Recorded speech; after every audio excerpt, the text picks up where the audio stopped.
यहाँ पर वर्णन कर दिया कि व्यक्ति के पास में, यानी व्यक्ति तीन प्रकार के कर्म होते हैं व्यक्ति में। एक मिश्र वाले कर्म होते हैं, एक इष्ट वाले होते हैं, एक अनिष्ट वाले होते हैं। उन कर्म व्यक्ति तीन प्रकार के कर्म करता है, यानी इष्ट वाला कर्म भी कर देता है, अनिष्ट वाला कर्म भी कर देता है और मिश्र वाला भी कर देता है। उन्हीं कर्मों के माध्यम से जीवात्मा को अगली योनि की प्राप्ति होती है। तो इष्ट वाले कर्मों से देव योनि की प्राप्ति हो जाती है। पुण्य वाले कर्म करता है व्यक्ति, पाप वाले कर्म करता रहता है और पुण्य और पाप से मिश्रित कर्म करता है। तो पुण्य वाले कर्मों से देव योनि की प्राप्ति हो जाती है, पाप वाले कर्म करने से उसको नरक योनि की प्राप्ति हो जाती है और मिश्रित कर्म करने से उसको किसकी मनुष्य योनि की प्राप्ति हो जाती है। तो इस प्रकार से किन के लिए? अज्ञानी की।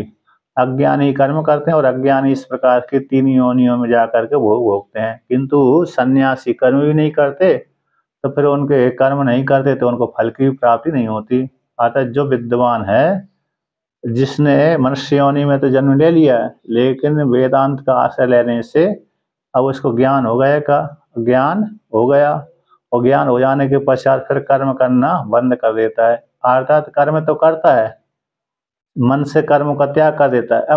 मन से में कोई भी आसक्ति आदि नहीं है, अहंकार आदि नहीं है, लेकिन उपदेश करने के लिए, दूसरे को दिखाने के लिए कर्म करता रहता है, लोक संग्रह के लिए। किसके लिए? लोक संग्रह के लिए वो कर्म करता रहता है, लेकिन फलासक्ति से रहित होकर के, आसक्ति से रहित होकर के। इसलिए अहंकार न होना। लोक संग्रह का अर्थ होता है कि दिखाना। हमारा कोई प्रयोजन नहीं है, हमको धार्मिक अनुष्ठान करने से कोई प्रयोजन नहीं है, फिर भी लोगों को दिखाने के उद्देश्य से हमको धार्मिक अनुष्ठान करना पड़ता है। इसी को बोलते हैं लोक संग्रह। हमको धन कमाने की जरूरत, हमारे पास करोड़ों रुपए हैं, करोड़ों, तो हमको 100, 200, 500 रुपये कमाने की जरूरत नहीं है, लेकिन दूसरे को उपदेश करने के लिए हमको 100, 200, 500 रुपये कमाना पड़ता है, दूसरे को दिखाने के लिए। तो इसी को दिखाने के लिए करना पड़ रही है, तो इसी को बोलते हैं लोक संग्रह। इसलिए हमको परलोक में जाकर के भोग भोगने की इच्छा नहीं है, क्योंकि हम मुक्त हो चुके हैं, है ना। तो इसलिए फिर भी मुक्त हो चुके हैं, हमको ब्रह्म ज्ञान हो गया है, ऐसा। तो जब ब्रह्म ज्ञान हो गया, जिस ब्रह्मवेत्ता को फिर भी कर्म करता है, नहीं करने की जरूरत नहीं है, तो नहीं है फिर भी कर्म करता है, तो उसको देख करके दूसरे जो अज्ञानी व्यक्ति हैं कर्म करना छोड़ते नहीं है। इसी को बोलते हैं लोक संग्रह। यानी अज्ञानी व्यक्ति ज्ञानी को देख करके ही कर्म सीखता है, कर्म करने को सीखता है, उपासना करने को सीखता है। इसलिए यदि ज्ञानी कर्म न करे, उपासना न करे, तो अज्ञानी व्यक्ति उसका आचरण देख करके वो भी कर्म करना बंद कर देगा। इसलिए व्यक्ति को नरक आदि फल की प्राप्ति हो जाएगी। इसलिए ज्ञानी को मजबूरी में लोक संग्रह के लिए, दिखाने के लिए कर्म करना पड़ता है। इसी को बोलते हैं, यदि प्रयोजन नहीं भी है तब भी करना पड़ती है। इसलिए ये भगवान को कोई प्रयोजन नहीं है कर्म करने का। भगवान श्री कृष्ण को, राम जी को कोई प्रयोजन नहीं था स्वर्ग आदि का, लेकिन फिर भी उन्होंने राजसूय यज्ञ किया, राम जी ने अश्वमेध यज्ञ किया। और भगवान श्री कृष्ण को संध्या वंदन आदि, पूजा पाठ आदि की जरूरत नहीं थी, भगवान है, फिर भी उन्होंने पंच यज्ञ प्रतिदिन करते थे, घर में रहते थे तब, और पूजा यज्ञ आदि भी करते थे, करवाते थे। छोटे छोटे यज्ञ, बड़े बड़े यज्ञ तो राजा का अधिकार है, और राजा करते थे, लेकिन वो जिस राज्य में रहते थे उन्हीं की आज्ञा के माध्यम से कर्म होते रहते थे। स्वयं भी करते थे, दूसरे से भी कराते थे, दान पुण्य स्वयं भी करते थे, दूसरे से भी कराते थे। तो ये लोक संग्रह हो गया। इसी लोक संग्रह करने के लिए विद्वान क्या है? लोक संग्रह के लिए कर्म करता है। लेकिन अज्ञानी व्यक्ति उसको न देखे ज्ञानी को, तो फिर वो भी कर्म करना बंद कर देगा। इसीलिए तो अभी बीच में हो गया था, बीच में जैसे आद्य गुरु शंकराचार्य भगवान ने अद्वैत का प्रचार करके चले गए, अद्वैत का, तो लोग वह उनका सब कुछ ब्रह्म है। अब ब्रह्म होते होते सब कुछ ब्रह्म तो है ही है, लेकिन व्यक्ति ने योग्यता न होने पर भी कर्म करना छोड़ दिया, कर्म करना छोड़ दिया। तो भगवान ने देखा ये तो भगवान भाष्यकार का है, आदिगुरु शंकराचार्य अद्वैत मत का प्रचार गलत हो रहा है। तो बाद में फिर कौन आए, रामानुजाचार्य। तो उन्होंने कहा नहीं, जीव जीव ही रहेगा, ईश्वर ईश्वर रहेगा। अब फिर व्यक्ति उनके मत को सुन करके है,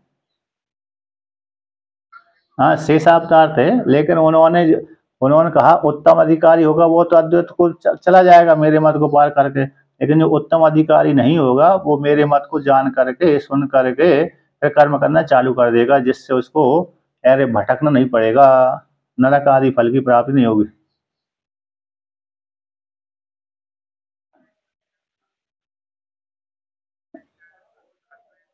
हाँ तो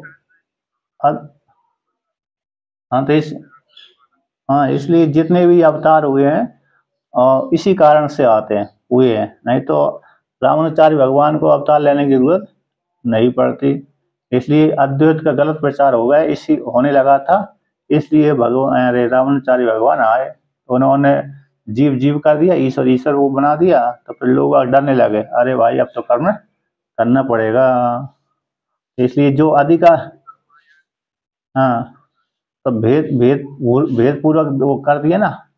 अब जिसको जो समझ नहीं पाते वो दोष लगा देते हैं, तो तात्पर्य को नहीं समझ पाते वो उनके मत में दोष लगाते हैं। अब जो तात्पर्य को समझ लेते हैं वो दोष नहीं लगाते, कि अधिकारी के लिए ही उन्होंने ऐसा ग्रंथ की रचना करी है, ना कि वास्तविक अरे भेद सिद्ध करने के लिए उन्होंने ग्रंथ की रचना नहीं करी, बल्कि अधिकारी सिद्ध करने के लिए उन्होंने इस प्रकार की ग्रंथों की रचना करी है। अब उसी ग्रंथ की रचना के माध्यम से फिर व्यक्ति अपना क्या कर लेता है, कल्याण कर लेता है। इस प्रकार से वर्णन किया। अब आगे उसी को लेकर के यहाँ पर वर्णन करते हैं, है ना।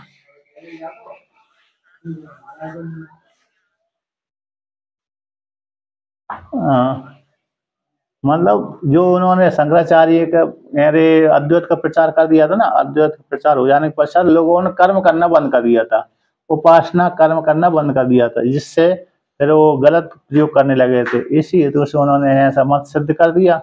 अब मत को सुन करके बहुत से व्यक्ति डरने लगे, कर्म करना चालू कर दिया। बाद में उन्होंने वो भी अभेद सिद्ध करते हैं, लेकिन फिर भी जब तक जीवित रहते हैं तब तक भेद ही करते हैं ना, जब तक विशिष्ट तो हाँ मर विशिष्ट विशेष होगा, मरने के बाद ही होगा, इससे पहले नहीं होगा। इस प्रकार से तो उसमें भेद इस प्रकार से वर्णन किया था। जीवित रहेगा तो कभी अद्वैत नहीं होगा। अब व्यक्ति ने जान लिया जीवित रहते नहीं रहेगा, तो पाप कर्म पुण्य कर्म नहीं करेंगे तो समस्या हो जाएगी, पाप कर्म करेंगे तो समस्या हो जाएगी। इस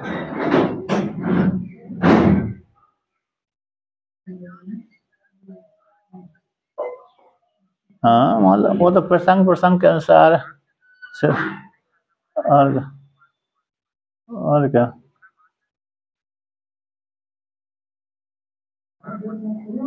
हम्म हाँ सिद्धांत तो उसी के अनुसार चलना पड़ते हैं।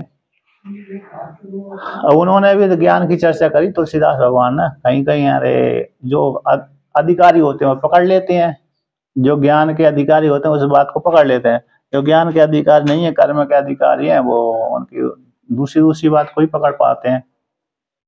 तुलसीदास जी के अब देखिए, अब 13वें श्लोक के लेकर के वर्णन करते हैं, भूमिका बनाते हैं। तो यहाँ वर्णन कर दिया कि मर करके व्यक्तियों को 3 प्रकार के फल की प्राप्ति होती है। कौन? अज्ञानियों को। ज्ञानी तो मरता भी नहीं है, ज्ञानी की मरण संज्ञा होती ही नहीं है। इस प्रकार से वर्णन किया। अब आगे कहते हैं, अतः परमार्थदर्शिनः एव अशेष कर्म संन्यासित्वं संभवति अविद्या अध्यारोपितत्वाद् आत्मनि क्रियाकारक फलानां न तु अज्ञस्य अधिष्ठानादीनि क्रियाकर्तॄणि कारकाणि आत्मत्वेन पश्यतो अशेष कर्म संन्यास संभवति। तो यहाँ पर वर्णन करते हैं, कहते हैं अतः इसी हेतु से जो परमार्थदर्शी है, कौन परमार्थदर्शी है? ब्रह्मवेत्ता। तो जो ब्रह्मवेत्ता परमार्थदर्शी है उसके वह अशेष कर्म संन्यासित्वम संभवती, उसी में ही संपूर्ण कर्मों का त्याग संभव हो सकता है, होता है। यानी परमार्थदर्शी जिसने अद्वैत रूप से आत्मा को देख लिया, जानता है, अपरोक्ष साक्षात्कार कर लिया, वही व्यक्ति संपूर्ण कर्म को त्याग करने में समर्थ होता है। कर्म को भी और किसको? फल को भी, क्योंकि उसके मन में कोई भी कर्तापन का भाव है ही नहीं, यानी अहंकार है ही नहीं है। तो अहंकार न होने से वह व्यक्ति संपूर्ण कर्म को त्याग करने में समर्थ है, वो संपूर्ण कर्म को त्याग देता है। अविद्या अध्यारोपत्वात्, क्योंकि कर्म अविद्या के द्वारा आत्मा में आरोप किए गए थे। अब ब्रह्म ज्ञान के द्वारा उसे परमार्थदर्शी की अविद्या नष्ट हो गई। तो अविद्या के नष्ट हो जाने से आत्मा, उसने जान लिया कि आत्मा तो असंग कूटस्थ अक्रिय है, तो अक्रिय है और क्रियाकारक से रहित है। फिर जब आत्मा क्रियाकारक कर्ता आदि से रहित है, असंग कूटस्थ है, तो मैं किसके लिए करूं, किसके लिए ना करूं? अपना कौन, पराया कौन, अपने से तर कौन दूसरा भिन्न है। इस प्रकार से अपने से भिन्न दूसरे को देखता ही नहीं है और होता भी नहीं है उस विद्वान की दृष्टि में। इसलिए जो अविद्या के द्वारा आरोपित थे कर्म, वो विद्या के द्वारा, ब्रह्म ज्ञान के द्वारा अविद्या नष्ट हो गई। तो निमित्ता पाए नैमित्तिकस्यापि पाए, ये न्याय है। निमित्त के हट जाने पर नैमित्तिक भी चला जाता है। यानी अविद्या निमित्त थी, अविद्या के कारण ही नैमित्तिक कर्म होते थे। अविद्या हट गई तो अविद्या के हट जाने से अविद्या के द्वारा उत्पन्न होने वाले कर्म, वो कर्म की भी निवृत्ति हो गई। इसलिए अविद्या अध्यारोपत्वात् आत्मनि क्रियाकारक फलानाम, क्रिया है कारक फलों को आत्मा में अविद्या के द्वारा आरोप किए गए थे। इसी अविद्या की निवृत्ति हो जाने पर वो कर्म आदि क्रियाकारक फल आदि भी निवृत्त हो गए। किंतु कहते हैं ना तो अज्ञस्य, किंतु अज्ञानी के नहीं हुए, क्योंकि अज्ञानी अधिष्ठान आदि क्रिया कर्तृणी, तो अधिष्ठान आदि जो क्रिया करता है उन क्रियाकर्ता में कारकाणी, कारकाणी इन कारकों को आत्मत रूप से अज्ञानी देखता है। इसी हेतु से अतः शरीर आदि में आत्मबुद्धि रखता है, अभिमान रखता है, कर्तापन का भाव रखता है। तो क्रिया कारक आदि में आत्म तो अभिमान होने से कारकों में ये जितने भी कारक हैं उन कारकों में आत्मा का अभिमान हो जाने से, इसलिए इस प्रकार से जानने वाला होने से अशेष कर्म संन्यास न संभवती, संपूर्ण कर्मों का त्याग उस अज्ञानी में संभव नहीं है। क्योंकि अभिमान, जो अज्ञानी व्यक्ति है शरीर आदि में क्या रखता? दृष्टि, आत्मत्व बुद्धि रखता है, अपने को कर्ता भोक्ता मानता है। क्रिया कारक कर्ता में, क्रिया है कर्ता, क्रिया के कर्ता में, जो क्रिया को करने वाले कर्ता है उस कर्ता में जो कारकाणी है, ऐसे कारक उन कारकों को आत्मा रूप से जानता है। इसी हेतु से संपूर्ण कर्मों का त्याग उसमें संभव नहीं है। इसी हेतु से उसके लिए, इसलिए उसको लिए कर्म के फल का त्याग की प्रशंसा की गई है। तुम कर्म तो करो लेकिन कर्म के फल का त्याग कर दो, इसलिए तुम त्यागी कहलाओगे। तो जो जिसके कारण ऐसे जो 5 हेतु आए हैं, अधिष्ठान आदि हैं, आश्रय आदि हैं, जिनके माध्यम से इसमें रह करके जीवात्मा कर्म करता रहता है, तो वो कौन कौन से हैं जिसके कारण से व्यक्ति अगले, जो आगे के कर्म करता है और पीछे के कर्म किए थे तो इसको इस योनि की प्राप्ति हो गई। अब इस योनि में रह करके कर्म करेगा फिर अगली योनि की प्राप्ति हो जाएगी। तो उसके कारण कौन है? तद एतद उत्तर ही श्लोक दर्शति, इसी को ही के अज्ञानी में संपूर्ण कर्मों का त्याग संभव नहीं है। इसी हेतु से जो 5 कारक हैं, 5 के माध्यम से जीवात्मा कर्म करता है, ये निमित्त को लेकर के तो आगे के श्लोकों के द्वारा वर्णन करते हैं। इस प्रकार से वर्णन किया, यानी अज्ञानी के लिए संपूर्ण कर्मों का और उनके हेतुओं को, उनके हेतु कौन हो गए? कर्मों का हेतु कौन? राग आदि, राग आदि कर्मों के हेतु कहलाते हैं, इसलिए उनका त्याग संभव नहीं है। इसलिए कारकों में अधिष्ठान आदि, जो कारक कौन है? अधिष्ठान आदि हैं, उसमें आत्मत्व दर्शन होता है। इसी हेतु से आत्मा का ज्ञान हो जाने से उस अज्ञानी में एक कर्म का त्याग संभव नहीं है, इसलिए फल का त्याग के लिए वर्णन किया गया है।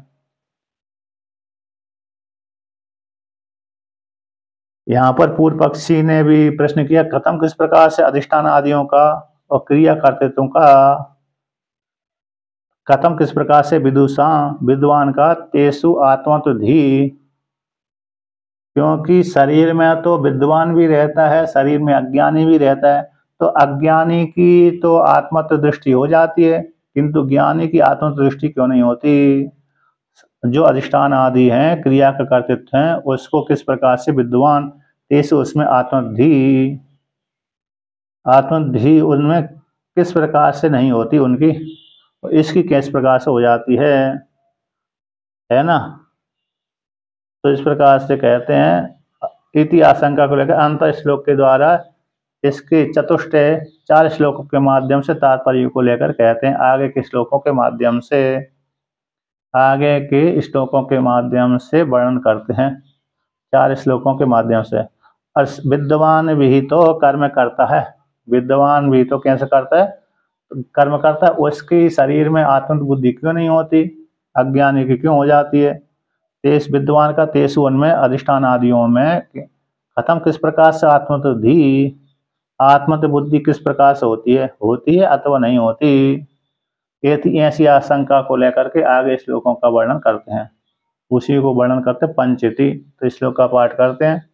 मतलब अज्ञानी तो कर्मों का त्याग नहीं कर सकता है, अशेष कर्मों को, और ज्ञानी अशेष कर्मों का त्याग कर देता है, क्योंकि ज्ञानी में कर्तापन का भाव है नहीं, अहंकार नहीं है, और अज्ञानी में कर्तापन का भाव है। इसी हेतु से ज्ञानी के लिए कर्म नहीं बनते, अज्ञानी के लिए कर्म बनते, किंतु अज्ञानी के लिए कर्मों का फल का त्याग का वर्णन कर दिया। इसी कर्म के फल का त्याग कर देने से वो त्यागी कहलाता है। अब आगे का पाठ करते हैं 13वां श्लोक। तो पंचैतानि महाभाहो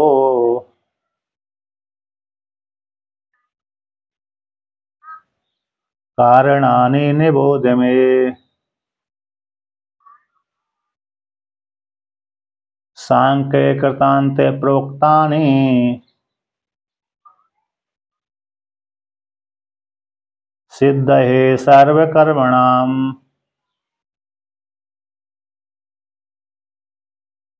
तो यहाँ पर भगवान श्री कृष्ण कहते हैं, हे पार्थ, पंच एतानि महाभाव कारणानि निबोध मे। एतानि कारणानि पंच, हे महाभाव, बड़े बड़े हाथ वाले हे अर्जुन, ये एतानि कारणानि, ये कारण है कौन, 5। इन जो 5 कारण हैं अगली कर्म करने में ये निमित्त कारण बनते हैं, इनके माध्यम से व्यक्ति कर्म करता है।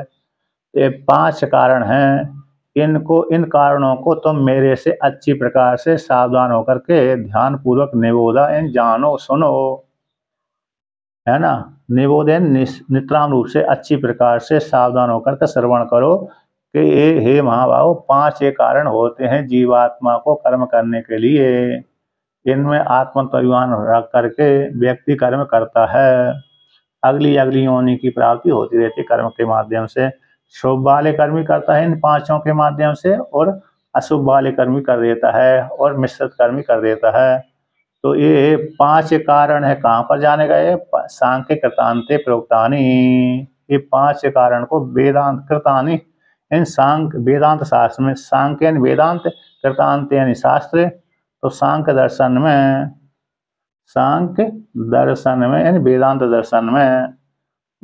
दर्शन में कर्मों का अंत, कृतांत का अर्थ है कृत्य, जहाँ पर कृत्य का अंत हो जाता है, कृत्य का जहाँ पर अंत हो जाता है, ऐसे दर्शन में, सांख्य रूप दर्शन में कृत्य यानी कर्म, उसका अंत जहाँ पर हो जाता है, तो ज्ञान में जाकर के सारा कर्म समाप्त हो जाता है। ज्ञाने परि समाप्यते, ज्ञान में जाकर सारे कर्मों का फल कर्म समाप्त हो जाते हैं। इसलिए ये 5 कारण हैं, ये कहाँ पर जाने गए हैं कि 5 कारणों के माध्यम से व्यक्ति कर्म करता है और अगली योनि की प्राप्ति होती है। तो सांख्य दर्शन में जाने गए हैं, प्रोक्तानि कहे गए हैं।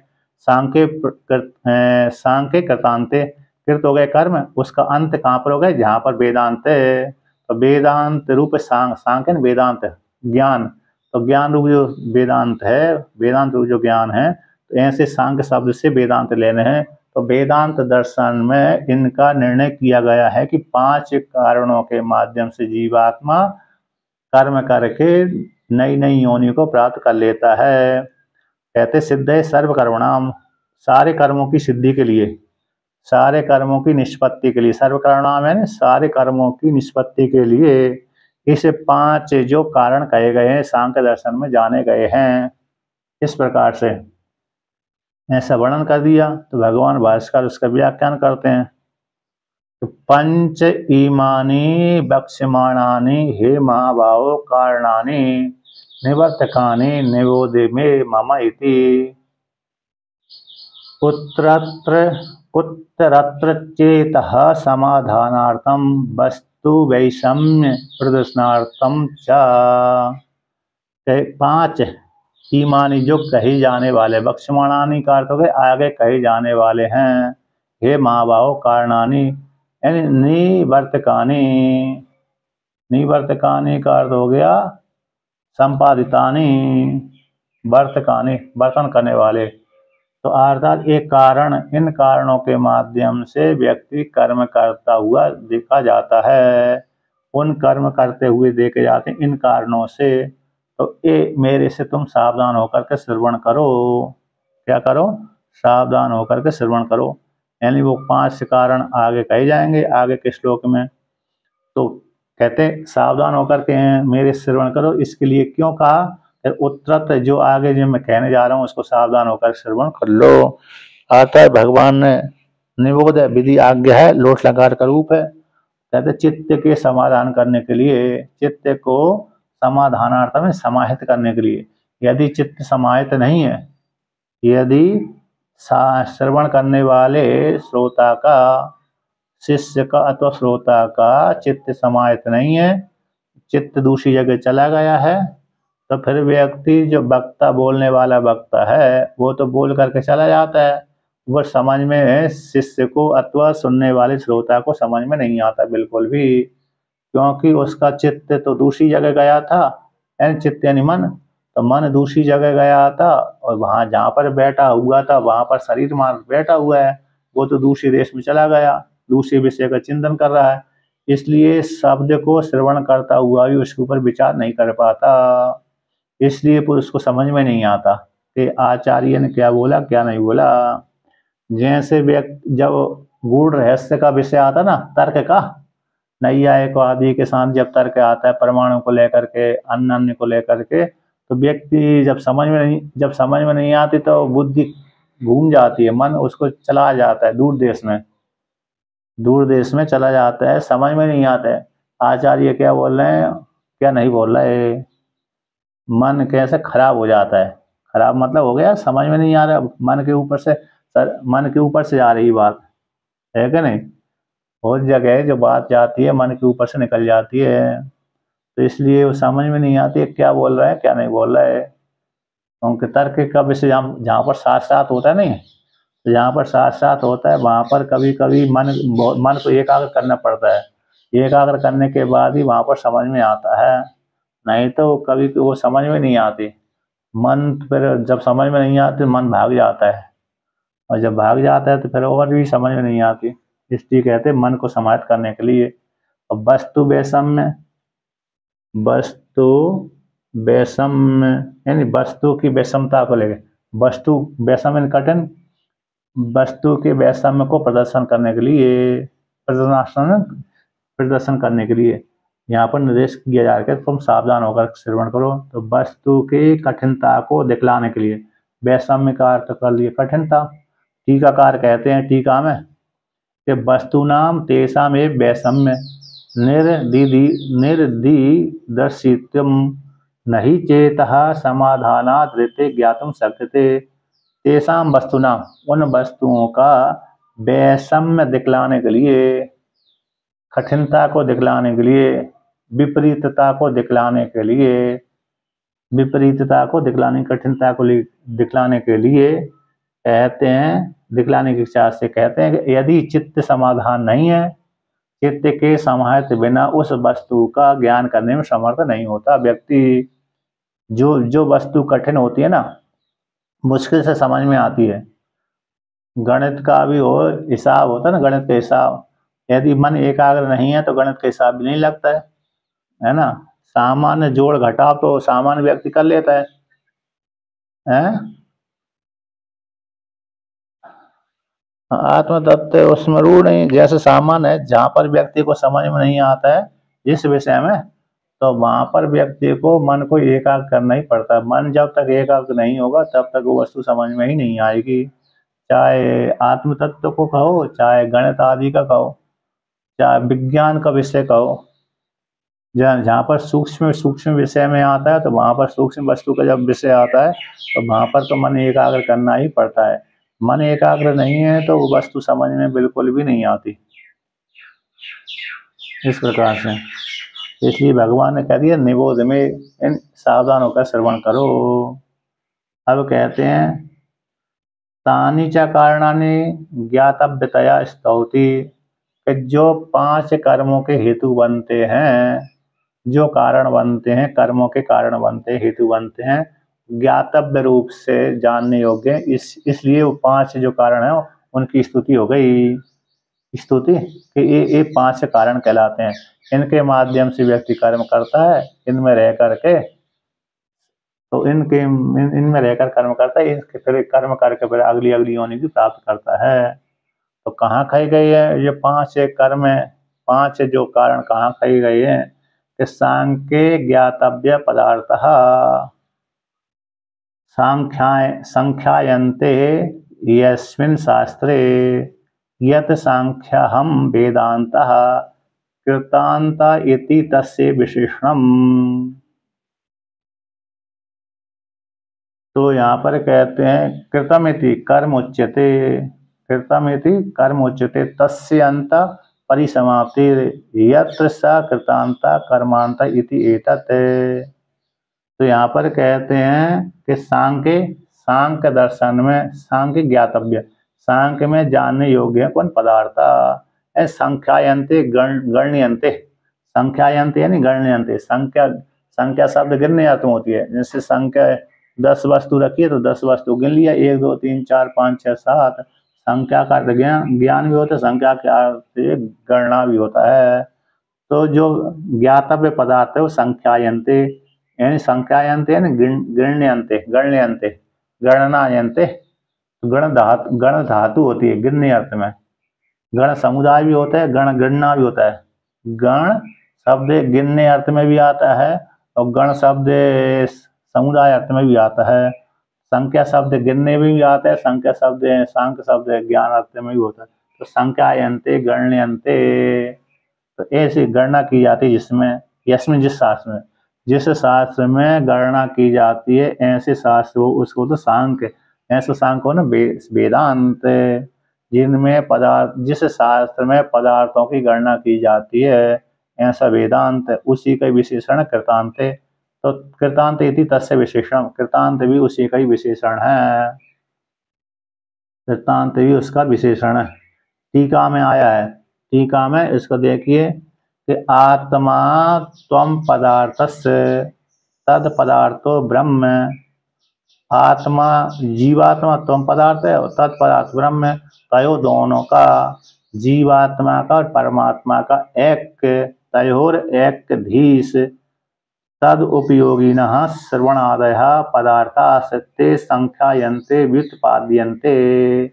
कि जो आत्मा शब्द हर कोई कहता मैं आत्मा हूँ, तो वो कौन, जीवात्मा त्वम पदार्थ का वाचक हो गई, और तत्पदार्थ का वाचक कौन है, ब्रह्म रूप ईश्वर, दोनों का ब्रह्म रूप ईश्वर का और जीवात्मा का दोनों का एक ज्ञान, दोनों का एक ज्ञान, उस ज्ञान का उपयोगी, उस ज्ञान के उपयोगी साधन कौन हो गए, श्रवण आदया। तो श्रवण है, मनन है, निध्यासन है।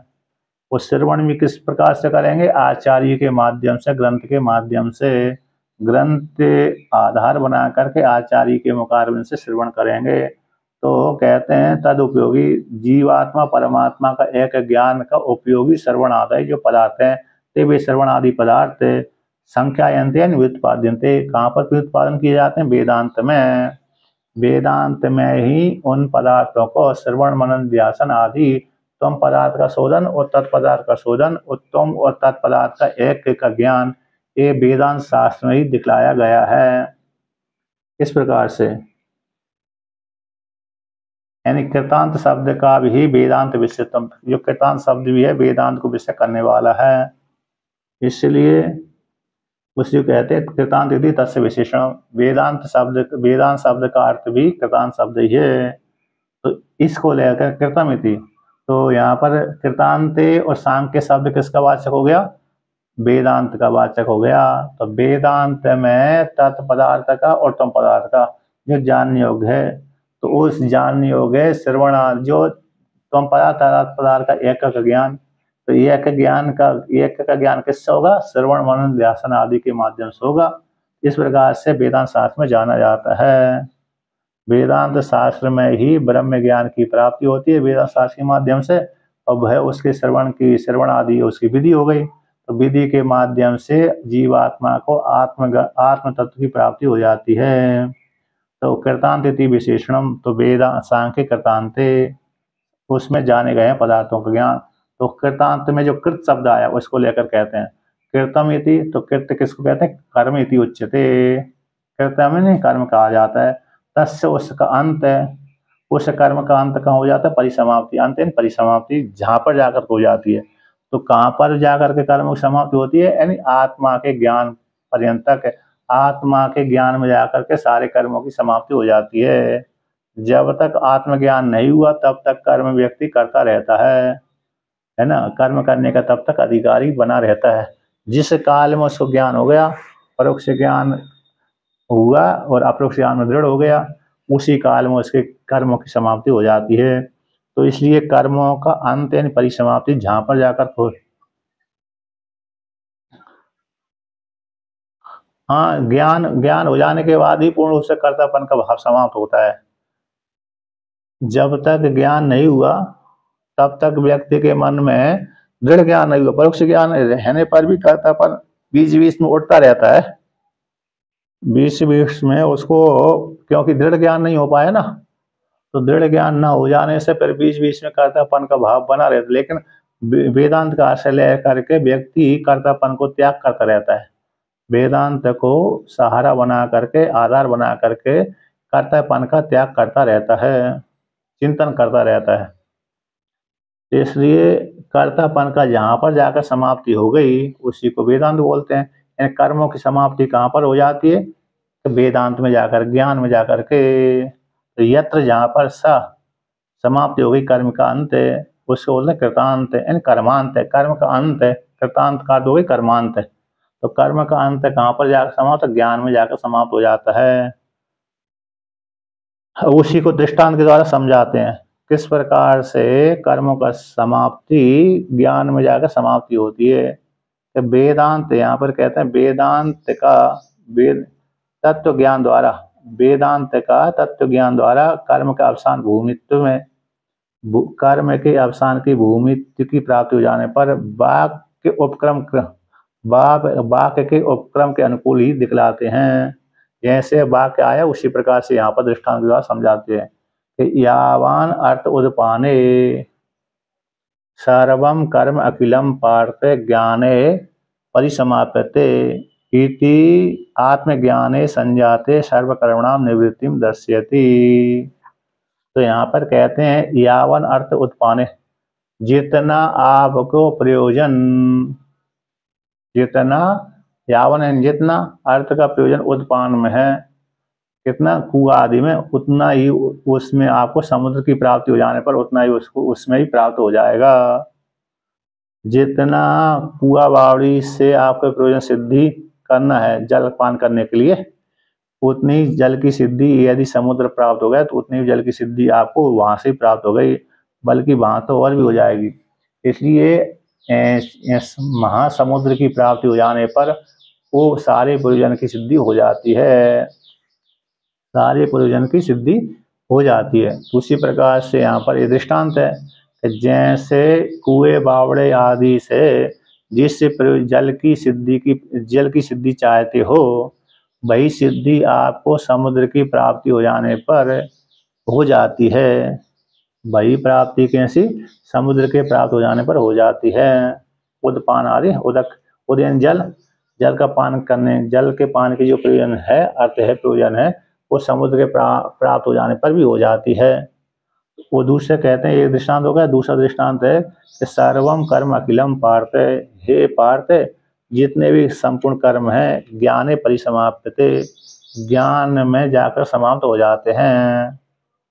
तो ज्ञान को बोले आत्मज्ञान, कहते हैं आत्मज्ञान संजाते, आत्मा के ज्ञान की प्राप्ति हो जाने पर सारे कर्मों की निवृत्ति देखी गई है, सारे कर्मों की निवृत्ति हो जाती है, सारे कर्मों की निवृत्ति हो जाती है।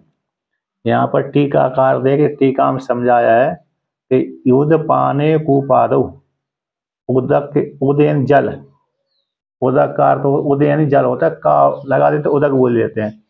तो उदक के पान करने में, यानी जल के पान करने में, कूपादि में जितना प्रयोजन है, जितना प्रयोजन की सिद्धि होती है। कौन से प्रयोजन? यानी स्नान आदि जो प्रयोजन है, कुएं में स्नान करने का प्रयोजन सिद्धि हो जाती है, पीने के प्रयोजन की सिद्धि हो जाती है, वो तावन उतना ही अर्थ है, तावन उतना ही प्रयोजन है समुद्रे संपद्यते, समुद्र के प्राप्त हो जाने पर भी हो जाता है। अतः इस हेतु से यथा कूपादिकृतम कार्यम सर्व समुद्र अंतर्भवति, ऐसे कूपादियों के द्वारा किया गया कार्य, कूपादियों से यानी कुएं बावड़े आदि से जिस प्रयोजन की सिद्धि हो रही है, वही प्रयोजन की सिद्धि भी समुद्र में से हो जाती है। इसी समुद्र में ही कूपादि जल का अंतर्भूत हो जाता है। ये दृष्टांत है। उसी प्रकार से सारे वेदों में, सारे वेदेषु कर्मातेषु, तो सारे वेदों में, चारों वेदों में, सर्ववेद में, चारों वेदों में जिन कर्मों का फल का प्रतिपादन किया गया है, तो कर्मों के द्वारा उत्पन्न होने वाले अर्थों, विषय का, फल का, कर्मार्थों में यावत फल, चारों वेदों में जिन जिन कर्मों का वर्णन किया गया और कर्मों से उत्पन्न होने वाला फल, तो फल जो चारों वेदों में जिन कर्मों का फल का प्रतिपादन किया गया है, वो फल तावत ज्ञान वाले ब्रह्मवेत्ता को भी प्राप्त हो जाता है। ज्ञान वाले जो ब्रह्मवेत्ता है, उस ब्राह्मण को भी वही फल की प्राप्ति हो जाती है। जितना फल यदि चारों वेदों में जो प्राप्त होता है कर्म करने से, वही फल ब्रह्म ज्ञानी को ही प्राप्त हो जाता है, यानी ज्ञान में अंतर्भूत हो जाता है, अंतर्भवती। अतः ज्ञान का ज्ञानम प्राप्त से कर्तव्य अनवशेषादिति, तो इसलिए ज्ञान को प्राप्त हो जाने पर जो कर्तव्य का फिर शेष नहीं रहता, कर्तव्य करने के लिए कोई शेष परिशेष नहीं रहता। सुख ज्ञान हो गया, अब उसके लिए कोई शेष बचा ही नहीं है। जैसे एक आता है ना, कौन सा दृष्टांत कौन सा था, जैसे आनंद मीमांसा आती है छांदोग्य उपनिषद में, तैत्तिरीय उपनिषद में और बृहद्रण्य उपनिषद में, तो आनंद की मीमांसा आती है। तो आनंद मीमांसा में वर्णन आता है, तैत्तिरीय उपनिषद में विशेष आती है, पंचदशी में भी उसमें वर्णन की गई आनंद की मीमांसा। जैसे एक राजा को जितना सुख की प्राप्ति होती है, जो पृथ्वी का सम्राट राजा कहलाता है, संपूर्ण एक सामान्य जो राजा है, सामान्य राजा को, तो उतना सामान्य राजा को जो प्राप्त भोग ऐश्वर्य आदि सुख प्राप्त होता है, वो एक त्यागी को प्राप्त हो जाता है। ब्रह्मवेत्ता है ना, त्यागी को। अब वो कहते हैं सारे राजाओं को मिलकर के एक सम्राट बनता है, सारे राजाओं को मिलकर के एक सम्राट बनता है। तो सम्राट को जो सुख प्राप्त होता है, वही सुख इस ब्रह्मवेत्ता को प्राप्त हो जाता है आनंद की मीमांसा में, तैत्तिरीय उपनिषद में। अब जो सारे देव, फिर इसके पश्चात उससे बढ़कर के अरे गंधर्वों को होता है, और उससे बढ़कर के देवताओं को होता है। तो देवताओं को जो आनंद की प्राप्ति होती है, वही इस सूत्रीय ब्रह्मनिष्ठ ब्रह्मवेत्ता को ही वही आनंद की प्राप्ति होती है। उसके पश्चात ब्रह्मा जी को जो आनंद की प्राप्ति होती है, वही आनंद की प्राप्ति इस त्यागी ब्रह्मवेत्ता सूत्रीय ब्रह्मनिष्ठ को प्राप्त हो जाती है। तो ये आनंद की मीमांसा में वर्णन किया है। अर्थात जो त्यागी है, सन्यासी है, उसको भी वही आनंद की प्राप्ति हो जाती है। पाता उसको फिर कोई कर्तव्य शेष बचता ही नहीं है।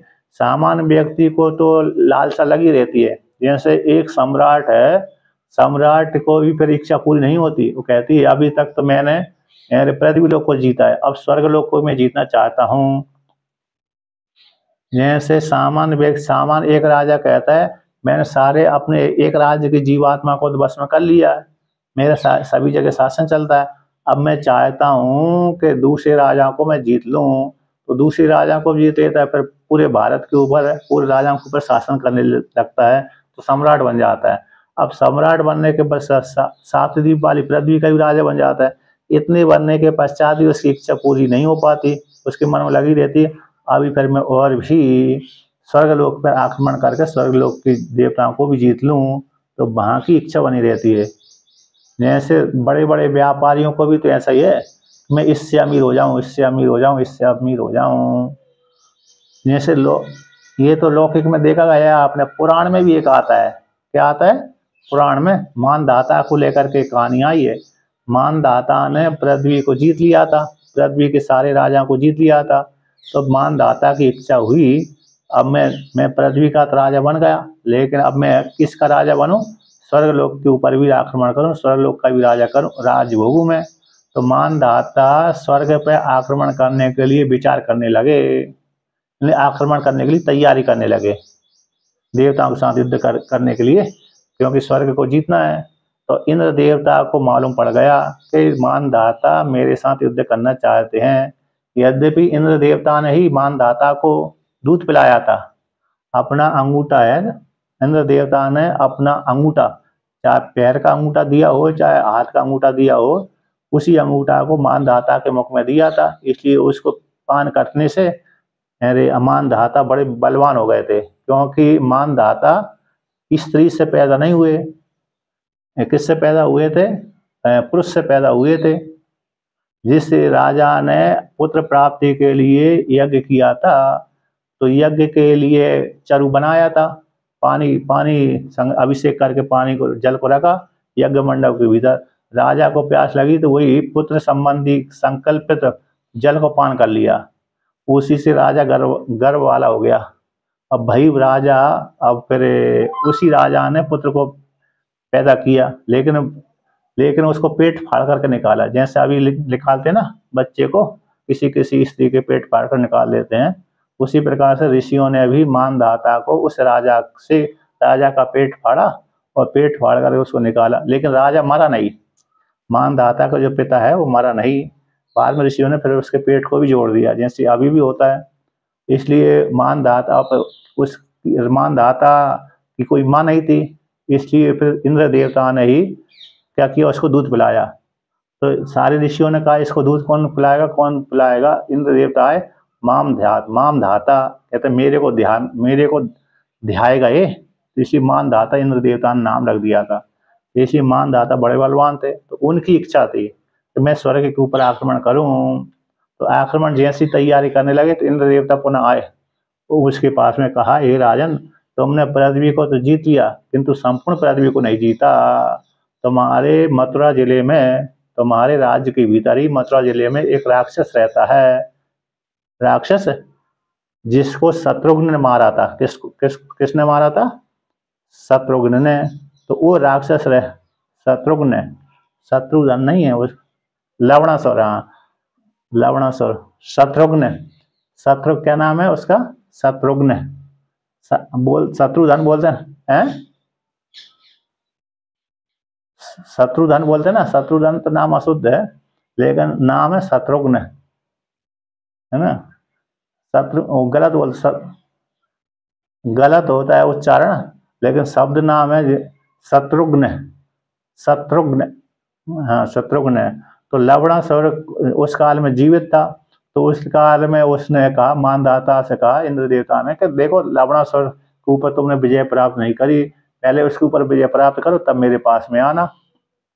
तो मानधाता पुनः लवणासुर से युद्ध करने चला गया, लेकिन लवणासुर को भगवान शिव जी ने उसके पिता को वरदान दिया था कि जब तक तुम्हारे पुत्र के हाथ में, तो तुम्हारे हाथ में ये मेरा दिया हुआ त्रिशूल रहेगा, तब तक कोई मार नहीं सकता तुमको। तो एक ज्ञान उसको मानधाता का पता नहीं था, युद्ध करने चला गया तो लवणासुर ने लिया त्रिशूल हाथ में और सीधा मानधाता के ऊपर चला दिया, तो मानधाता उसी लवणासुर के द्वारा मारे गए। इसीलिए जब शत्रुघ्न जब गए थे ना युद्ध करने के लिए, तो भृगु ऋषि ने पहले ही सावधान कर दिया, जब तक मानधाता और लवणासुर के हाथ में त्रिशूल रहेगा तब तक तुम जीत नहीं सकते। इसलिए ऐसी युक्ति लगाना कि लवणासुर के हाथ में त्रिशूल ना रहे। आता वो सुबह सुबह सुबह से लेकर दोपहर तक शिकार खेलने जाता है और त्रिशूल को हाथ में लेकर नहीं जाता।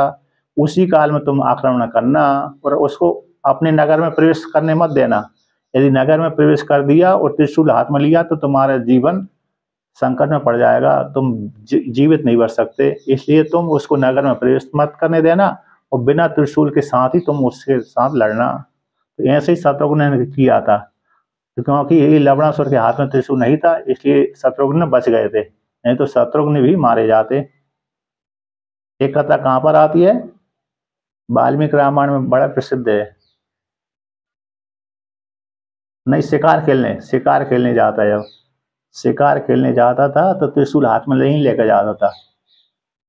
सुबह से लेकर के जाता था शिकार खेलने के लिए, मतलब मांस आदि के लिए। ये मांस आदि तो था ही, तो पशु पक्षी जो भी मिल जाते थे, जो भी अरे पुरुष आदि मिल जाते, ऋषि मुनि मिल जाते, सबको मार खा जाता था इस प्रकार से। तो वहां पर इसका तात्पर्य एक मतलब कहते सीमा नहीं होती, सामान्य व्यक्ति की इच्छा की सीमा नहीं रहती, लेकिन ज्ञानी की क्या हो जाती, सीमा ही समाप्त हो जाती है। सीमा ही समाप्त, इच्छा ही समाप्त हो जाती थी, सीमा आदि कुछ भी नहीं है। ये सारे जितने भी कर्म हैं ज्ञान में जाकर समाप्त हो जाते हैं, जो ब्राह्मण के ज्ञान में जाकर अंतर्भूत हो जाते हैं सारे कर्मों का फल।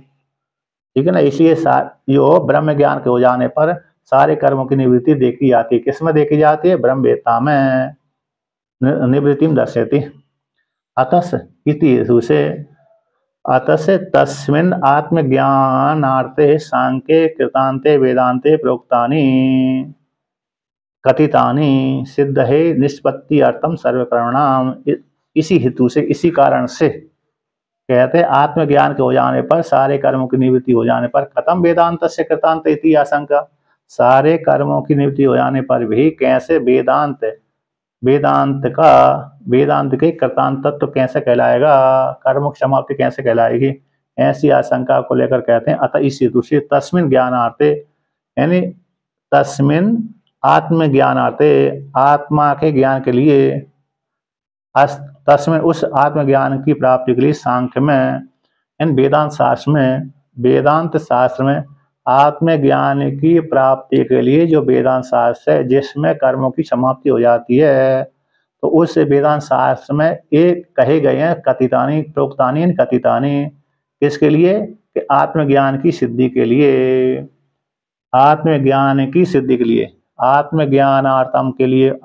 तस्मिन आत्मज्ञानार्थम का अर्थ हो गया आत्मज्ञान की प्राप्ति के लिए सांख्य में, वेदांत में, वेदांत शास्त्र में ये प्रोक्तानि कथितानि कहे गए हैं, ये कारण कहे गए हैं। किसके लिए कारण कहे गए, सर्वकर्मणाम निष्पत्ति अर्थम सिद्ध है, सारे कर्मों की सिद्धि की निष्पत्ति के लिए, सारे कर्मों की सिद्धि की प्राप्ति के लिए वेदांत में एक कारण कहे गए। इन कारणों के माध्यम से जीवात्मा कर्म करता है तो कर्म करके तत्त योनि को प्राप्त हो जाता है, फल को प्राप्त कर लेता है।